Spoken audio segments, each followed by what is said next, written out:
Cantonment MLA Lasya Nanditha road ప్రమాదంలో మృతి చెందారు. లాస్యా నందిత ప్రయాణిస్తున్న కారు హైదరాబాద్ ఔటర్ రింగ్ రోడ్డుపై ఇవాళ తెల్లవారుజామున అదుపు తప్పింది.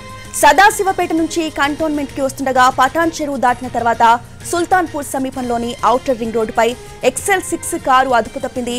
ఆ స్పీడ్ లో కంట్రోల్ కాని కారు సైడ్ రైలింగ్ ను ఢీకొట్టింది. ఆ సమయంలో Lasya Nanditha PA Akash car drive చేస్తున్నారు. ముందు వాహనాన్ని తప్పించబోయి ఆకాష్ ఒక్కసారిగా బ్రేక్ వేయడంతోనే ఈ ప్రమాదం జరిగినట్టుగా తెలుస్తుంది. ఈ ప్రమాదంలో కారు ముందు భాగం తీవ్రంగా ధ్వంసమైంది. ఇక ఈ ప్రమాదంలో లాస్యా నందిత కారు సీటులోనే ప్రాణాలు కోల్పోయారు. లాస్యా నందిత PA ఆకాష్ కు తీవ్ర గాయాలయ్యాయి. ఆయనను ఆసుపత్రికి తరలించారు.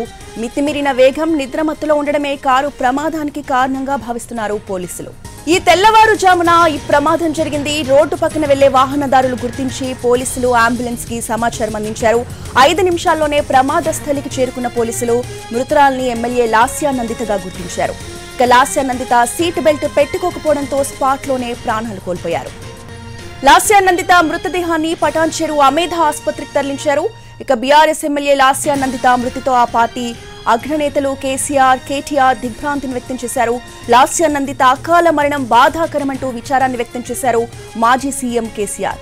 లాస్యా కుటుంబానికి అండగా ఉంటామని అన్నారు. లాస్యా మృతికి సంతాపం తెలిపారు హరీష్ రావు.